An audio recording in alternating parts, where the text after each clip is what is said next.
Not exactly. It's next to a bank. The state bank, actually. The library is opposite us on the corner. That's right. And there's a garage on the other street corner. I remember now. So you'll pick me up at 1:45, and we'll be there at 1 easily. Now, what should we take? We must take them something. I always think flowers are good to take to someone in hospital, don't you? Well, not really. Everyone always brings flowers and they don't last. I think it's much better to take a pot plant so she can take it home with her. Yes, but then she has to remember to water it.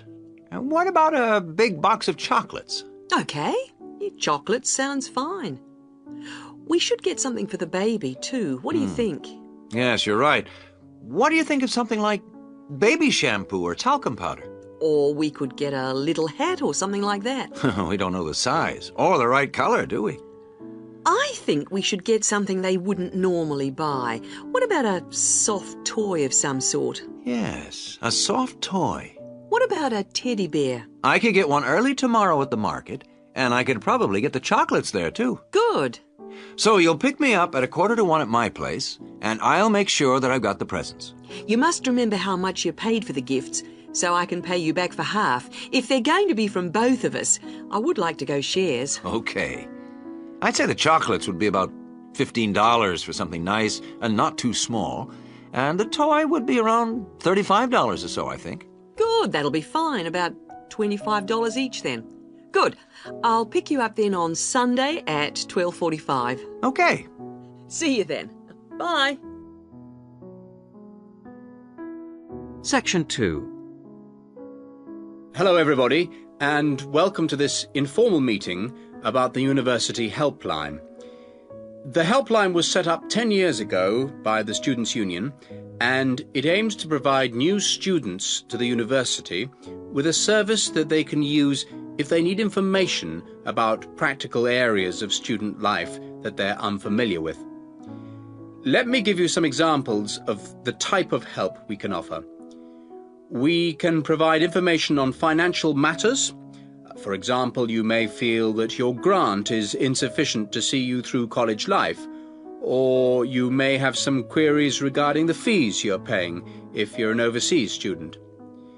In both cases, the helpline would be able to go through things with you and see what the outcome might be. Another area we can help with is what we generally term the domestic area, things such as childcare and the availability of nursery provision, for example, come under this. Then there's academic issues that may arise while you're in the early stages of your course that you may not know what to do about. You may wish to know more about essay deadlines, for example, or how to use the library. There are all kinds of questions you will find yourself asking and not knowing where to get quick answers from. The helpline would be able to provide these. The last example I've given here is simply termed social. And yes, there is a lot of social life here, but you may have a particular interest you wish to pursue, or you may wish to participate in outings or trips if you don't know many people at the moment. Let me give you some details so that you know where to go and who to see if you want to pay us a visit. Generally, you'll see our helpline officer, Jackie Kouachi. That's Kouachi. Jackie is a full-time employee of the Student Union, and she works in the Student Welfare Office. That's the office that deals with all matters related to student welfare, and it's located at 13 Marshall Road. I have some maps here for those of you who haven't been there yet. If you wish to ring the office, the number is 326-9940. That's 326-9940. The office is open between 9:30 and 6 o'clock on weekdays and from 10 to 4 on Saturdays. And there'll be somebody there, usually Jackie or myself, between those times.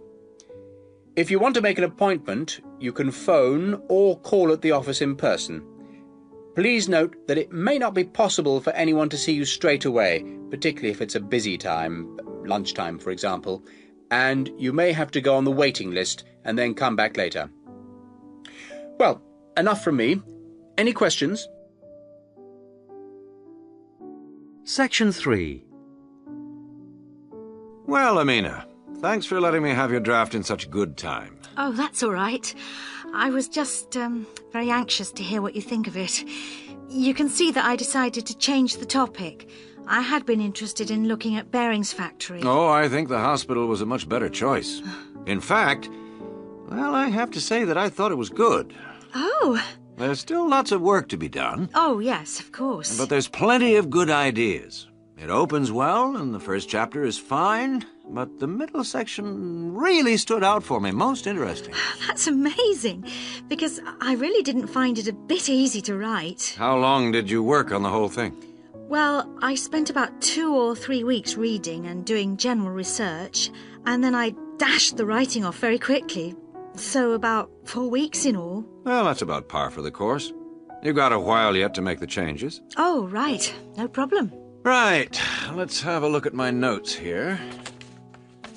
Okay, starting with section headings. The broad divisions are good, but you'll have to redo the actual headings. I've made some suggestions in the margins. Okay, thanks. Now, this information on local housing. I can see why you put it there, but it really isn't relevant to the approach you've taken. I think I see what you mean. Now, what did I say about the interviews? Oh, I worked very hard on those. I really thought they were valuable. Oh, they are, Amina, but they're very complex and rather unclear at the moment. You're going to have to spend a bit of time making the data a lot clearer. Okay, as long as I don't have to remove them altogether. No, don't worry. What about the chronology, the list of dates? I wasn't sure whether I should rewrite those. My advice on that is to take them out. I feel it makes the whole piece appear too simplistic.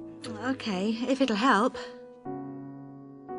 Now, there are a couple of other books I'd like you to look at. Have you got a pen? Right. Approaches to Local History by John Mervis. Right. And then I think you need to think about ways of representing interview data. Have a look at Sight and Sound by Kate Oakwell. Sight and sound. And you know I'm going away on holiday next week. Yes. So when you've made the changes, I suggest you show the work to your support tutor. Support tutor. Right. Then you do the proofreading. Proofreading. When by, do you think? I'd aim for the 29th of June. And after that, you should get it laser printed. But be careful, because the computer center closes on the 10th of July. And then I hand it in to... Oh, the faculty office, as usual. Okay, that's fine. I think I'm all set now. Thanks very much for all your help. A pleasure. See you when I get back. Yep. Thanks, Dr. Bryson. Bye. Bye. Section 4. Good afternoon. I'm Paula Bundle, and I am giving you the lectures on environmental noise this term. Today, we're going to look into the effects of noise on a planned housing estate in a particularly difficult part of the new Manchester Park area. This site is not as bad as some I have researched in the past. The Blacktown Airport is closed from 6 p.m. to 7 a.m, and this is a great advantage to the site. The only noise after dark is from the highway, and the traffic is somewhat reduced between 7:30 p.m. and 5:30 a.m. So the people most affected by the noise will be, I expect, housewives. By the time most of the students and workers have arrived back home in the evening during the week, the noise will have abated to a fairly large extent. The weekends are still a problem, of course, but the traffic is certainly reduced on Saturdays to a large extent, and even more so on Sundays. Of course, modifications to houses will be necessary at a site like this, and they come at a significant cost to the developer and home buyer. The modifications I'm about to outline will add about $25,000 to the price of a newly built house. That will still mean a cheaper house than in a less noisy and more desirable area. A bit of background would not go astray. I understand that you are all familiar with the proposed development site at Manchester Park. It's a particularly difficult one in terms of noise, with the highway along the eastern perimeter and the Blacktown Airport not 3 kilometres away to the north. Of course, those nearest the highway will be the worst hit, with heavy traffic noise as well as the noise from the light planes overhead. As you all know, the normal noise threshold for private housing is 55 decibels. At this site, the levels have been recorded as high as 67 decibels. The construction of the houses has to be somewhat modified from houses in most areas. In the houses on the highway and in the noisiest areas of this site, there will be a need for specialised double glazing, and special acoustic seals will have to be fitted to the doors. All exterior doors in this especially noisy pocket will have to be solid core wood doors with hinges. Every house built on this site, not just those adjacent to the highway or nearest to the airport, will require high-density insulation materials in the roof. Not only will all the roofs need insulating, the exterior walls will be required to be double brick. All ceilings will require double-thickness plasterboard to be used in the construction. In the noisiest areas, mechanical ventilation will have to be installed in the exterior walls. In those areas with sealed windows, it will be necessary to fit fans with absorbers to cut out the noise in those particular houses. Air conditioning units could also be fitted in the ceilings of such houses, but this is substantially more expensive than fans and may not be needed on this site. Coming back now to the double glazing I mentioned before, specialised double glazing requires a larger air gap between the inner and outer glass than normal double glazing. The gap must be at least 7 centimetres. The thickness of the glass is also a factor, 8 millimetres on the outside and 6 on the inside pane. It's essential that the glass be thicker on the outside than on the inside, and that the gap between the panes of glass be a minimum of 7 centimetres. Obviously, the noise factor will have to be taken into consideration with the layout of the houses. Living areas will have to be designed at the back of the houses, away from the highway. Bedrooms and living rooms will have to be built towards the back.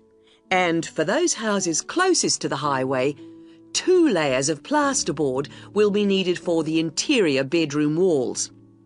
Those rooms constructed at the front of the houses should be garages, laundries, kitchens, bathrooms and dining rooms.